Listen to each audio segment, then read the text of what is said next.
అందరికీ నమస్కారం. పత్రిజీ జన్మదినం సందర్భంగా రూరల్ మాస్టర్స్ విత్ పత్రిజీ అనే అద్భుతమైన కార్యక్రమానికి అందరికీ స్వాగతం, సుస్వాగతం. ఈ కార్యక్రమంలో ఈరోజు మనతో పాటు ఉన్నారు వెంకట సుబ్బయ్య, ఝాన్సీ లక్ష్మి దంపతులు, ఓషో పిరమిడ్ వ్యవస్థాపకులు కూడా. సో పత్రిజీతో వారికి ఉన్న సాన్నిహిత్యాన్ని, అనుబంధాన్ని, వారి యొక్క ధ్యాన పరిచయాన్ని వారి మాటల్లోనే స్వయంగా తెలుసుకుందాం. సార్ నమస్తే. నమస్తే మేడం. నమస్తే సార్. ముందుగా మీ ధ్యాన పరిచయం. నేను 2006 నవంబర్ మాసంలో నేను ధ్యానంలోకి వచ్చాను మేడం. నేను ఎలాగొచ్చానంటే ధ్యానానికి, నేను ఒక స్కూల్ టీచర్ని. మాకు ప్రతి నెల కూడా టీచర్స్కి మీటింగ్ జరుగుతుంది. ఆ మీటింగ్లో నాగార్జున సాగర్ నుంచి సతీష్ బాబు అనే ఒక సీనియర్ మాస్టర్ వచ్చి ఫస్ట్ టైం మీరు కళ్ళు మూసుకోండి, శ్వాసను గమనించండి అని చెప్పారు. అయితే ఆ రోజు నాకు శ్వాసను గమనించటం ఏంటో తెలియలేదు. కానీ ఆయన చివరిగా పోతూ నర్సరావుపేటలో పిరమిడ్ ఉంది, మీరు పిరమిడ్లో ధ్యానం చేస్తే మంచిది అని చెప్పారు. అది నాకు బాగా మనసులో పడి, అది విన్న తర్వాత ఒక నెల రోజుల తర్వాత నేను పిరమిడ్ని విజిట్ చేయడం జరిగింది. అక్కడి నుంచి నా ధ్యానం మొదలైంది మేడం. ఓకే. సో ధ్యానం ద్వారా మీలో వచ్చిన చేంజ్ ఏంటి సార్? నేను మొట్టమొదట నాకు ధ్యానం వలన, నేను నర్సరావుపేటలోనే ఒక రోడ్డు మీద ఒక పెద్ద ఫ్లెక్సీ గట్టి ఉంది. దాని మీద ధ్యానం సర్వరోగ నివారణ అనే ఒక పదం నన్ను బాగా ఆకర్షించింది. అప్పటికే నేను బ్యాక్ పెయిన్తో నేను సఫర్ అవుతూ ఉన్నాను. ఆ బ్యాక్ పెయిన్ కోసం నేను ఏ హాస్పిటల్కి వెళ్దామా, ఏ డాక్టర్ దగ్గరికి వెళ్దామా అని చెప్పి సెర్చింగ్లో ఉన్నప్పుడు నాకు ఈ ధ్యానం అనేది నాకు బాగా అనిపించి, ధ్యానం చేస్తే సర్వరోగాలు నివారణ అవుతాయి అనే ఆ పదం నన్ను ఆకర్షించి నేను ధ్యానంలోకి వచ్చాను. ధ్యానంలోకి వచ్చిన ఒక 2 monthsలోనే నేను బ్యాక్ పెయిన్ను కంప్లీట్గా రిలీఫ్ చేసుకున్నాను. మేడం, ఇప్పుడు మీ ధ్యాన పరిచయం, మీకు ధ్యానం ద్వారా మీలో ఏం ట్రాన్స్ఫర్మేషన్ జరిగింది? నేను కూడా 2006 నవంబర్లోనే మా వారి ద్వారానే ధ్యానానికి పరిచయం అయ్యానండి. నాకు అప్పట్లో హెడేక్ ఉండేది, బాగా తలనొప్పి ఉండేది. నేను స్కూల్ టీచర్ని. అయితే ఇద్దరం కలిసి మాస్టర్ చెప్పిన తర్వాతే ఇద్దరం కలిసి పిరమిడ్కి, మైత్రేయ బుద్ధ పిరమిడ్ దగ్గరలో ఉంది మాకు. ప్రతిరోజు స్కూల్ నుంచి రాగానే మేము వెళ్ళి 1 hour చేసుకొని వచ్చేవాళ్ళం. నాకు 40 daysలోనే మొత్తం హెడేక్ క్లియర్ అయింది. ఇక ఇది వదలకూడదు, మనం దీంట్లోనే ఉంది, మెడిసిన్ వాడే పని లేదు అని చెప్పి ధ్యానం చేసుకుంటా పత్రి సార్ని చాలాసార్లు కలిసాను. సార్, ముందుగా మీరు సార్ని మొట్టమొదటిగా ఎప్పుడు కలిశారు? నేను మొట్టమొదటిగా పత్రి సార్ని కలిసింది 2007 మార్చి 18వ తారీఖు మేడం. సార్, డేట్తో సహా గుర్తుపెట్టుకున్నారు. బాగా మెమరబుల్. 2007 మార్చి 18 చీరాల్లో అక్కడ అచ్యుత శ్రీనివాసరావు గారు అని సీనియర్ మాస్టర్ వాళ్ళ ఇంట్లో ఉన్నప్పుడు సార్ని నేను కలవడం జరిగింది. వెళ్ళి సార్ గురించి నాకు ఏమీ తెలియదు. అయితే నాకు అప్పుడు వచ్చిన సందేహం, ఒక డౌట్ని సార్ దగ్గర క్లారిఫై చేసుకోవడానికి నేను సార్కి దగ్గర కలవటం జరిగింది. నేను చిన్న వయసు నుంచి కూడా, దాదాపు 10 సంవత్సరాల వయసు నుంచి నేను ఇంట్లో దీపారాధన వెలిగించడం నాకు అలవాటు. ఓకే. అయితే ఈ ధ్యానం జరిగిన తర్వాత ఒక నెల రోజులు గడిచిన తర్వాత, నెల కూడా పూర్తి అవ్వలేదు, దీపారాధన ప్రతినిత్యం నేనే చేసేవాడిని ఇంట్లో. నేను చేయడానికి మనసు ఒప్పుకోవట్లేదు. ఎందుకు నాకు తెలియట్లేదు. అంటే నేనేమన్నా తప్పు చేస్తున్నానా, రైటా రాంగ్ అనేది నాకు క్లారిఫికేషన్ లేదు. అందుకని ఆ గురుగారి దగ్గరికి వెళ్ళి సార్ని నేను అడుగుదామని చెప్పి ఆ ప్రశ్ననే పత్రి సార్ని అడగటం జరిగింది. సార్ నుంచి నాకు క్లారిఫికేషన్ కూడా వచ్చింది. సార్, మీకు అభ్యంతరం లేకపోతే అది మాతో షేర్ చేసుకోవచ్చు. సార్ ఏం చెప్పారు? సార్ అయితే మేడం, ఆ రోజు దీపారాధన గురించి నేను పత్రి సార్ని నేను అడిగితే, దీపం ఎందుకు వెలిగిస్తావయ్యా అని అన్నారు. అంటే నాకు పత్రి సార్ అంటే నాకు తెలియదు కాబట్టి, ఎందుకో తెలియదు, అందరూ వెలిగిస్తున్నారు కాబట్టి నేను కూడా వెలిగిస్తున్నాను, అంతేగాని దానికి రీజన్ పూర్తిగా నాకు అర్థం కాదు. కాబట్టి ఆ రోజు నేను సార్ ముందు మౌనంగా నిలబడ్డాను. అప్పుడు సారు కొన్ని క్షణాల తర్వాత, కొంతసేపు నిశ్శబ్దం తర్వాత ఆయన నోట్లో నుంచి ఒక మాట వినపడింది. ఏమనంటే, చీకటి ఉన్నప్పుడు దీపం వెలిగిస్తావు, అంతేగాని దీపాన్ని ఆరాధించటం ఏంటి అన్నారు. సార్, మరి ఇంతకీ నేను దీపారాధన కొనసాగించమంటారా వద్దా అంటే, ఇంకా అవసరం లేదు అని సార్ నుంచి నాకు సూచనప్రాయంగా నాకు ఆయన నుంచి వచ్చిన సమాధానం. నేను అప్పటి నుంచి ఇప్పటి వరకు కూడా బయట దీపారాధన నేను ఆపేశాను. నా లోపల అంతర్దీపారాధనని ప్రారంభించి ఇప్పటికీ నిరంతరం నిత్య దీపారాధన, ధ్యానం అని తెలుసుకొని అదే నేను కొనసాగిస్తున్నాను. నిజంగా వండర్ఫుల్ ఆన్సర్ సార్. చాలా మందికి ఉన్న డౌట్ ఈ ఆన్సర్ ద్వారా క్లారిఫై అవుతుంది. చాలా చక్కగా కూడా మీరు చెప్పారు. Thank you. Okay. So madam, మీరు ఎప్పుడు మొట్టమొదటిగా పత్రి సార్ని చూసారు? నేను ఫస్ట్ 2007 మే నెలలో బెంగుళూరు పిరమిడ్లో పత్రి సార్ని చూడటం జరిగింది. ఎప్పుడెప్పుడు సార్ని చూద్దామా అని చెప్పి వెళ్ళాను. వెళ్తే సారు అప్పుడు మెడిటేషన్ చేయిస్తున్నారు అందరి చేత. సారు చేతులు వెనకాల పెట్టుకొని తిరుగుతున్నారు. నాకు సారు కనబడలేదు, సాయిబాబానే కనబడ్డారు. షిరిడి సాయిబాబా కనబడ్డారు. ఓకే. ఇంకప్పుడే అనుకున్నా, నాకు ఈయనే గురువు, ఈ గురువుని వదలకూడదు, నేను నా శ్వాస ఉన్నంత వరకు నేను ఈ ధ్యానాన్ని వదలకూడదని నేను నిర్ణయించుకున్నాను. సో ఆయనను చూడగానే అనిపించింది మీకు? అనిపించింది వెంటనే నాకు షిరిడి సాయిబాబానే కనబడ్డారు. సార్, మీరు పిరమిడ్ 18 ఆదర్శ సూత్రాలు అనేది పిరమిడ్ మాస్టర్స్ అందరికీ ఎంతో ముఖ్యమైనవి. ముఖ్యంగా పత్రి సార్ ఎప్పుడు నొక్కి నొక్కి చెప్తూ ఉంటారు. సో దాంట్లో మీకు ఎక్కువగా నచ్చింది ఏంటి? ప్రతి ఒక్కటి కూడా ముఖ్యమే మేడం. నేను దాంట్లో నేను దాన్ని బాగా ఎక్సర్సైజ్ చేసింది ఏంటంటే ధ్యానం చేయడం, అందరి చేత ధ్యానం చేయించడం. అది నేను టీచర్గా ఉండి అనేక స్కూల్స్లో పిల్లల చేత ఈరోజు కూడా నేను పనిచేసే స్కూల్లో ప్రతిరోజు ఒక ½ గంట మెడిటేషన్ జరుగుతుంది మేడం. నేను ఎక్కువగా ధ్యాన ప్రచారానికే నేను పెద్దపేట ఇప్పుడు జరిగిన నా జీవితంలో అత్యధిక భాగం ధ్యాన ప్రచారానికే నేను కేటాయించాను మేడం. ఎందుకంటే పత్రి సారు ధ్యానం చెప్పడం అనేది మన కర్తవ్యం అని చెప్పి ఎప్పుడైతే ఆయన చెప్పారో, నన్ను ధ్యానం చేయడం మొదలుపెట్టినాక ఆ చెప్పాలనే తపన ప్రారంభమైంది. సో మేడం, మీరు మీ ఇంటి మీదనే ఓషో పిరమిడ్ అనే అద్భుతమైన పిరమిడ్ని నిర్మించుకున్నారు. సో పత్రి సార్ చెప్తే ఈ పిరమిడ్ నిర్మించారా, మీకు మీరే నిర్మించుకున్నారా? సార్ దానికి రావడం జరిగిందా? అంటే మేము ఫస్ట్ ఇక్కడే రెడ్డి నగర్లోనే ఒక ఇంట్లో రెంట్కు ఉండేవాళ్ళం మేడం. అయితే ఆ ఓనర్స్ కూడా మాస్టారు ధ్యానం నేర్పారు. ఆవిడ ప్రతిరోజు కనీసం ఒక 10 ట్యాబ్లెట్లు వేసుకొని పడుకుంటూ ఉండేవాడు. ఇలా కాదమ్మా, నువ్వు మెడిటేషన్ చేయాలని చెప్పి గోవిందమ్మ గారని ఆమె చేత మెడిటేషన్ చేయించారు. ఒక ఆమె 30 డేస్ 40 డేస్ చేసిన తర్వాత మెడిసిన్ అంతా వదిలేసి నేను పిరమిడ్ కట్టాలండి అని చెప్పి ఆ ఇంటి మీద పిరమిడ్ కట్టింది 2009లో. కడితే అప్పుడు అక్కడికి పత్రి సార్ వచ్చారు. మేము రెంట్ ఉన్న ఇంటికి అక్కడికి వచ్చారు పత్రి సారు. వచ్చి సార్ ఓపెనింగ్ చేశారు. అది తర్వాత మేము అంటే మెడిటేషన్కి రాకముందే మేము ఒక స్థలం కొనుక్కోవాలంటే ఎక్కడ కుదరలే మాకు. మెడిటేషన్లోకి 2006 వచ్చిన తర్వాత 2007లో మాకు అంటే నేను అనుకున్న ఒక్కటే, ఇల్లు చిన్నదైనా ఇంటి మీద తప్పనిసరిగా నేను పిరమిడ్ కట్టాలి అంతే అని అనిపించింది నాకు. వెంటనే మాకు స్థలం కుదిరింది. వెంటనే ఇల్లు కట్టాము. ఇల్లు కట్టేసరికి లోన్ వచ్చిన అమౌంట్ అంతా అయిపోయింది. పిరమిడ్ కట్టాలి ఇప్పుడు. అప్పుడు నా దగ్గర ఉన్న బంగారు సొమ్ము మొత్తం అమ్మేసి పిరమిడ్ కట్టాను. ఓకే. సార్ రావడం జరిగిందా? సార్ రాలేదండి. సార్ రావటానికి కుదరదన్న. ఓకే. సార్ రాలేదు. పాల్ విజయ్ కుమార్ గారు వచ్చి ఓపెనింగ్ చేశారు. సార్, మీరు శాకాహారం గురించి పత్రి సార్ పిఎస్ఎస్ఎం మూమెంట్లో శాకాహారానికి పెద్దపీట వేస్తారు. సో మొట్టమొదటిగా అసలు ధ్యానానికి శాకాహారానికి సంబంధం ఉంది అని అనిపించినప్పుడు మీకేమనిపించింది? మామూలుగా బై బర్త్ శాకాహార కుటుంబంలో జన్మించాను. నా తల్లిదండ్రులు అందరూ కూడా శాకాహారులే. అయితే ఈ ధ్యానం చేయటం అనేది నేను శాకాహారిని కాబట్టి నాకు దాని గురించి అంత మామూలుగానే అనిపించింది. కానీ పత్రి సార్ చెప్పిన తర్వాత నేను అందరికీ, నా మిత్రులు ఎంతోమంది మాంసాహారులు ఉన్నారు, వాళ్ళందరికీ కూడా వాళ్ళని నొప్పించకుండా వాళ్ళకి ఒక మెసేజ్ లాగా వాళ్ళకి ఈ సందేశాన్ని ఇవ్వడము, తెలియజేయటం అనేది జరిగింది. ధ్యానం అనేది బాగా కుదరాలంటే శాకాహారం చాలా ముఖ్యం. ఈ మధ్య నాకు ఒక 300 మంది టీచర్స్ రిక్రూట్మెంట్ జరిగింది ఇటీవలే.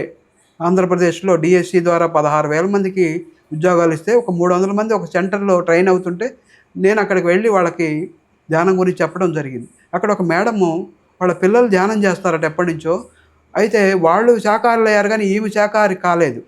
అయితే అమ్మ, నువ్వు తప్పనిసరిగా శాకాహారి కావాలి, ఎందుకంటే చిల్లి కుండ ధ్యానం చేస్తూ శాకాహారంగా మారకపోతే ఒక చిల్లుబడిన కుండలో నీళ్లు తీసుకెళ్తూ ఉంటే మనం ఇంటి దాకా, బావి దగ్గర నుంచి ఇంటికి తీసుకెళ్ళేటప్పుడు ఒక్క చుక్క కూడా మిగలకుండా ఖాళీ అయిపోతుంది. అలాగే శాకాహారిగా మారకుండా ధ్యానం చేస్తే మన ఎనర్జీ కూడా అలాగా అది వృధా అయిపోతుంది. కాబట్టి అది మనలో నిక్షిప్తం కాదు అని నేను ఆ మేడం చెప్పడం జరిగింది. కాబట్టి వండర్ఫుల్ ఆన్సర్ సార్. కాబట్టి అందుకనే శాకాహారం ధ్యానం మీద మీకు మమకారం ఉంటే ధ్యానాన్ని పరిపూర్ణంగా చేయాలంటే, దాని మీద పట్టు దొరకాలంటే తప్పనిసరిగా ముందు శాకాహారిగా మారాలి అని నేను ప్రతి ఒక్కరికి చెప్తాను నేను.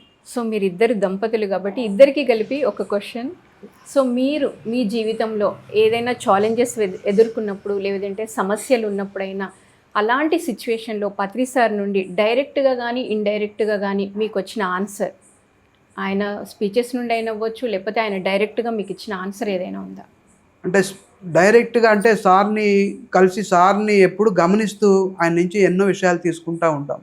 మీరు ఆయనను గమనిస్తూ నేర్చుకున్న విషయం ఏంటి సార్? ఆయన్ని గమనించటం ద్వారా మనం ఎన్నో విషయాలు నేర్చుకోవచ్చు మేడం.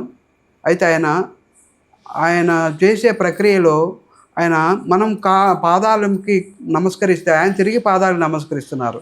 అంటే మనమే దేవుళ్ళవి, నేను ఎక్కువ నువ్వు తక్కువ అనే అభిప్రాయము ఆయనలో లేదు. అంతా ఒకటే, సర్వం కల్విదం బ్రహ్మ అనే ఉపనిషత్ వాక్యానికి నిదర్శనంగా నిలబడ్డారు ఆయన. ఆ సత్యాన్ని ఆయన దర్శించారు, మనకి దర్శింపజేశారు. ఆయన ప్రవర్తన ద్వారా, ఆయన మాట ద్వారా, ఆయన చూపు ద్వారా అంతా భగవత్ స్వరూపమే. అందరూ మనం దైవాలమని, ఎంతోమంది భగవంతుళ్ళు ఎక్కడో ఉన్నారని ఎతుకుతున్న ప్రపంచంలో ఉన్నాం మనం. కానీ భగవంతుడు నువ్వే అని ధీటుగా సూటిగా చెప్పిన గొప్ప గురువు ఎవరైనా ఉన్నారంటే పత్రి సారే. Yes sir, correct. So madam, మీరు ఓషో పిరమిడ్ కట్టినప్పుడు ఎట్లయినా సార్ రావాలి, ఓపెనింగ్ చేయాలని అనుకొని నేను ధ్యానంలో కూర్చున్నానండి.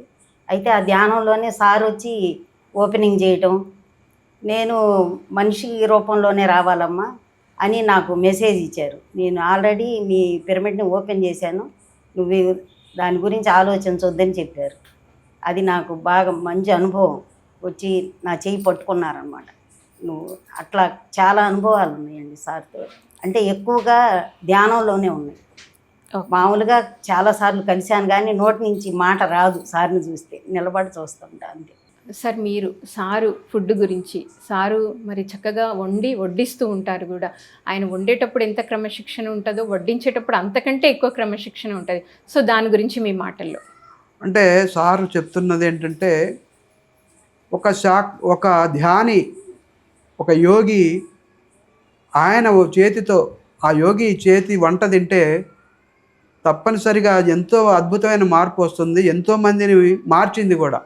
అంటే ఒక యోగి కనుక, ధ్యానం చేసే వ్యక్తి కనుక వంట చేసి ఆ వంట ఆయన చేతి ద్వారా వడ్డించినట్టయితే, ఆ ధ్యానం చేయని వాళ్ళు కూడా, చేయాలని అనిపించని వాళ్ళు కూడా ఆ క్షణంలో నేను చేయాలనే సంకల్పంతో వాళ్ళు వెళ్తారు అక్కడి నుంచి అనేది నేను తెలుసుకున్నాను. నేను సార్ స్టార్ట్ చేసిన పిరమిడ్ పార్టీ ఆఫ్ ఇండియా గురించి మీ మాటల్లో. యోగులే, ఆత్మజ్ఞానులే పరిపాలకులు కావాలి అని సారు ఆయన పిరమిడ్ పార్టీని స్థాపించారు. మరి అది ఇక్కడ కాదు, ఇంటర్ గెలాక్టిక్ ఫెడరేషన్ నుంచి పత్రి సార్కి వచ్చిన మెసేజ్ అది. మరి సార్ ఒక చోట ఒక మీటింగ్లో ఉన్నప్పుడు ఆయన కొన్ని నిమిషాలు ఆయన నోట్లోంచి మాట రాలేదు, సడన్గా ఆగిపోయింది. ఆ టైంలో సార్కి మెసేజ్ వచ్చింది, పిరమిడ్ పార్టీ ఆఫ్ ఇండియా స్థాపించండి, ఈ భూమిని మరి శాకాహారమయం, ధ్యానమయం చేయడానికి మరి మాస్టర్స్ మరి పత్రి సార్ ద్వారా పిరమిడ్ పార్టీ ఆఫ్ ఇండియాని స్థాపించడం జరిగింది. సో సార్, ఇప్పుడు సార్ కాన్సెప్ట్స్ కానీ బుక్స్ కానీ మనకి ఎన్నో ఉన్నాయి. సో దాంట్లో అంటే లైక్ తులసి దళం అవనివ్వండి, భగవద్గీత అవనివ్వండి, మీరు వేటిని మొట్టమొదటిగా స్టార్ట్ చేశారు? దాంట్లో నుండి మీరు తీసుకొని ఇంప్లిమెంటేషన్ చేసిన మెసేజ్ ఏంటి? నేను మొట్టమొదటిసారిగా పత్రి సారు నోట్లో నుంచి వచ్చిన వేమన పద్యాలని నేను బాగా ఇన్స్పైర్ చేసుకున్నా. అవి నేను వాటిని ప్రాక్టీస్ చేయడము, అనేక క్లాసుల్లో, ధ్యాన తరగతుల్లో నేను వాటిని పాడటం కూడా జరిగింది. అయితే పత్రి సార్ కూడా స్వయాన ఆయన పాడించుకొని ఎంతో ఆనందపడిన సంఘటన కూడా జరిగింది. సరే, ఇప్పుడు మరి మా ప్రేక్షకుల కోసం ఒకటి పాడతారా? తప్పకుండా మేడం. అంటే ఈ ఫస్ట్ పత్రి సార్ నోట్లో నుంచి చీరాల్లో ఒక పెద్ద క్లాస్ జరిగినప్పుడు ఫస్ట్ టైం శాకాహారం గురించి ఆయన పాటల ద్వారా విన్నాను నేను వేమన పద్యాన్ని. అంటే మనం చదువుకోవడానికి వేమన పద్యాలని చదువుకున్నాము పరీక్షల కోసం, మార్కుల కోసం, కానీ జీవిత సత్యాలు, ఇంత గొప్ప సత్యము వేమన పద్యంలో దాగి ఉందా అని నేను ఎంతో ఆశ్చర్యపడి నా మనసులోనే ఆ వేమన గారికి కృతజ్ఞతలు తెలియజేసుకున్న పరిస్థితులు కూడా ఉన్నాయి. అందులోగా మరి వేమన పద్యము శాకాహారం గురించి, దాని గురించి వేమన గారు చెప్పిన పద్యాన్ని మరి పత్రి సారు పాడిన రాగంలో ఆయన ఎలా ఆలపించాడో అలాగే నేను మరి ప్రాక్టీస్ చేశాను. దాన్ని నేను అక్కడ అన్ని చోట్ల వినిపించడం జరిగింది. దాన్ని ఇప్పుడు మీకు వినిపిస్తాను మేడం. Yes sir. పక్షి జాతిని బాటి పరగహింసలు చేసి కుక్షి నిండా కూరుటకును వండి తినేడు వాడు వసుధ చండాలుడు చండాలుడు చండాలుడు విశ్వదాభిరామ వెనుర వేమా. ఇలా ఆ వేమన పద్యాన్ని మొట్టమొదటిసారి సార్ నోటి ద్వారా విన్నాను.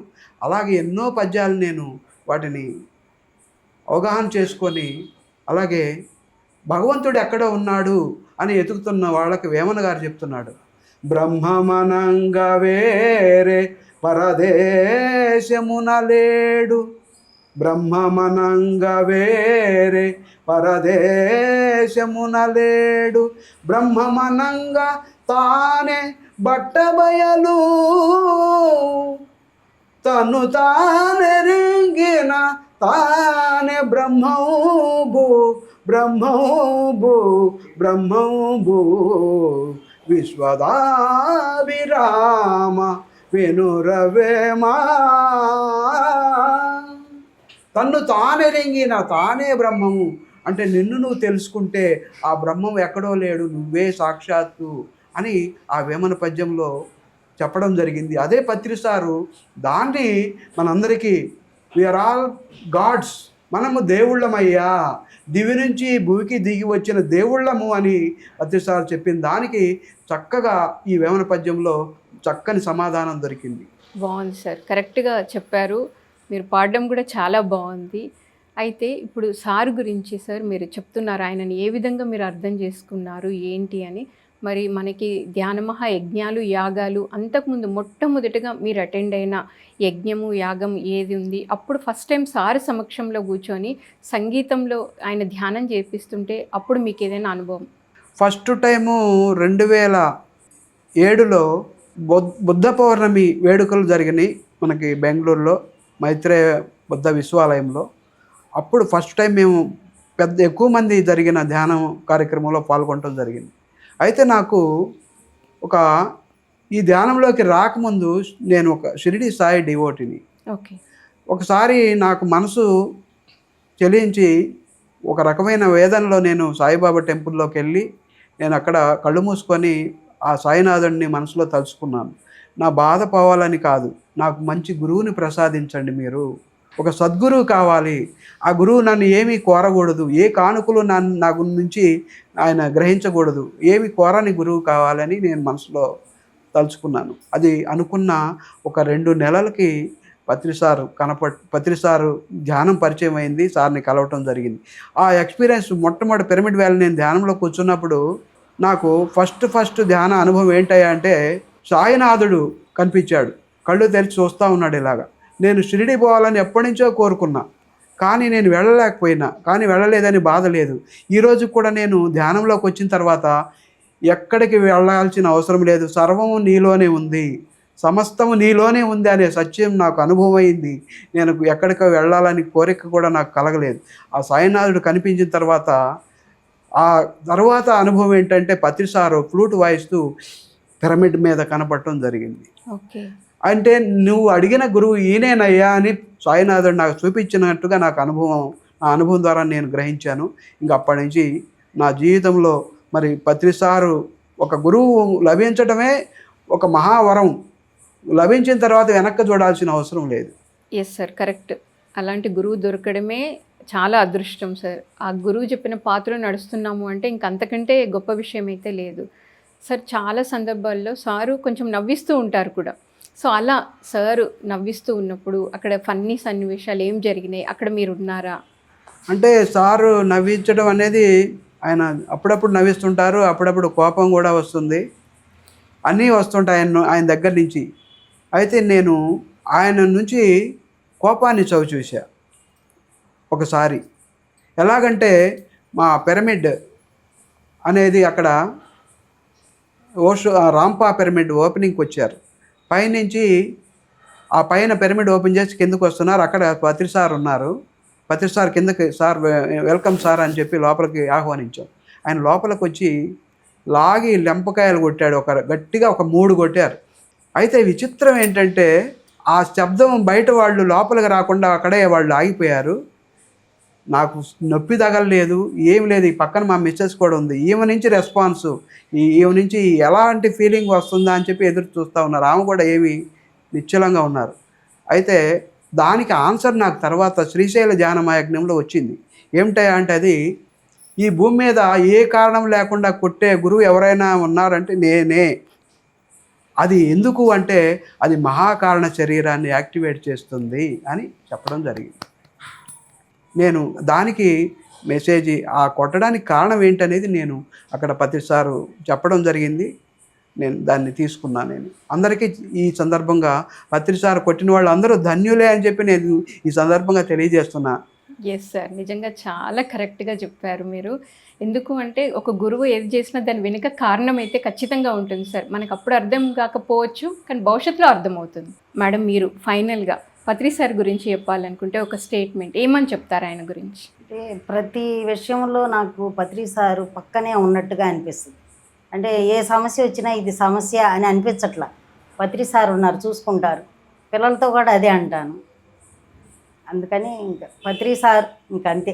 సార్, మీరు సార్ గురించి అసలు ఇంకా అలాంటి గురువు దొరికినందుకు మీ జన్మ ఎంత ధన్యమైంది, ఆయన గ్రాటిట్యూడ్ చెప్పాలనుకున్నా, ఆయన గురించి చెప్పాలనుకున్నా ఫైనల్ వర్డ్స్ మీరు ఏం చెప్తారు? ఫైనల్గా పత్రి సార్ నుంచి చెప్పాలంటే తల్లి, తండ్రి, గురువు, దైవం, నా సర్వస్వం ఆయనే. ఇంకంతకన్నా నేను చెప్పేది ఏం లేదు. సర్వం, నా సర్వము ఆయనే. అన్ని విషయాల్లో, అన్నిటిలో కూడా ఆయన నాకు అనేక విధాలుగా ధ్యాన అనుభవాల్లో, స్వప్నంలో కూడా నాకు ఎప్పుడూ ఆయన దర్శనం ఇస్తూనే ఉంటారు. సార్ బాడీ వెకేట్ చేయబోయే ఒక 2 days బ్యాక్ నేను ఢిల్లీలో ఉన్నాను. ఢిల్లీలో ఉన్నప్పుడు అందరూ పత్రి సార్ వెళ్ళి చూసి వస్తూ ఉన్నారు. నాకు మెసేజెస్, ఫోన్స్ వస్తున్నాయి. సార్ని కలిసి వస్తున్నారు, లాస్ట్ సారిగా సార్ని చూడటానికి వెళ్తున్నారు అందరూ అని. సార్కి ఏమీ కాదు అని ఒక ధీమాలో నేను ఉన్నాను. ఆ టైంలో ఒకరోజు ధ్యానంలో కూర్చున్నప్పుడు ఒక పెద్ద వెహికల్ అనమాట అది. ఆ వెహికల్లో బిజినెస్ పీపుల్ అందరూ ఉన్నారు కూర్చొని సీట్లలో. పత్రి సార్ కూర్చొని ఉన్నారు. అయితే ఆయన ఇప్పుడు మనం చూస్తున్న బాడీతో లేరు. అక్కడ ఆ హైయర్ వరల్డ్స్లో ఆయన వేరేలా ఉన్నారు. కానీ ఆయన నేను గుర్తుపట్టగలిగే శక్తిలో నేను ఉన్నాను. సార్ వెంటనే నన్ను చూసి నేను దగ్గరికి వెళ్ళి, రావయ్యా రా అని ఇలా పిలిచారు. వాళ్ళతో నీకెందుకు రా అని గట్టిగా హగ్ చేసుకోమన్నారు. ఇలా పట్టుకున్నా నేను గట్టిగా. అలా పట్టుకొని కొన్ని క్షణాలు అలాగా ఆ ఎక్స్పీరియన్స్లో నేను ఉన్నాను. తర్వాత నేను దాంట్లో బయటకు వచ్చినాక సార్ బాడీ వెకేట్ చేశారు అన్నా కూడా నాకు ఏ ఫీలింగ్ కలగలేదు. ఎందుకంటే శరీరం అనేది పోవచ్చు, కానీ ఆత్మ అనేది శాశ్వతము. అదే పత్రి సార్ మనకు చెప్పాడు, శరీరం అనేది నశించేదే, ఆత్మ అనేది శాశ్వతము. ఆ ఆత్మస్వరూపాన్ని మనం చూసుకున్నాము. పత్రి సార్ ఎప్పుడూ ఆత్మస్వరూపంలో మనల్ని ఆయన చూస్తూనే ఉంటారు, ఆయన్ని మనం చూస్తూనే ఉంటాం. సార్, ఈ ప్రోగ్రాం పత్రి సార్ జన్మదినం సందర్భంగా మనం తీసుకున్నాము. సో మీరిద్దరూ కలిసి పత్రి సార్కి ఒక్కసారి బర్త్డే విషెస్ చెప్పండి. Happy birthday Patri sir, happy birthday Patri sir, happy birthday Patri sir, happy birthday Patri sir. Thank you madam, thank you sir. ఎంతో అద్భుతంగా మరి మీ యొక్క ధ్యాన పరిచయాన్ని, ముఖ్యంగా పత్రి సార్తో మీకున్న సాన్నిహిత్యాన్ని, ఆయనను మీరు అర్థం చేసుకునే విధానం కూడా చాలా అద్భుతంగా ఉంది సార్. దాన్ని అద్భుతంగా కూడా మీరు మాకు తెలియజేశారు. Thank you so much. Thank you madam, thank you very much. మీకు చాలా చాలా ధన్యవాదాలు. మాకు ఈ పిఎంసి ద్వారా పత్రి సార్తో ఉన్న అనుభవాన్ని పంచుకోవడానికి అవకాశం ఇచ్చిన పిఎంసి యాజమాన్యానికి, మీ అందరికీ కూడా వేల కృతజ్ఞతలు. Thank you. సో విన్నారు కదండి, పత్రిజీ జన్మదినం సందర్భంగా మరి సార్తో వాళ్ళకున్న స్వీట్ మెమరీస్, మధురానుభూతులని, మధుర స్మృతులని ఎంతో చక్కగా తెలుసుకున్నాము. మరొక కార్యక్రమంలో మరొక మాస్టర్తో మళ్ళీ కలుద్దాం. Thank you so much.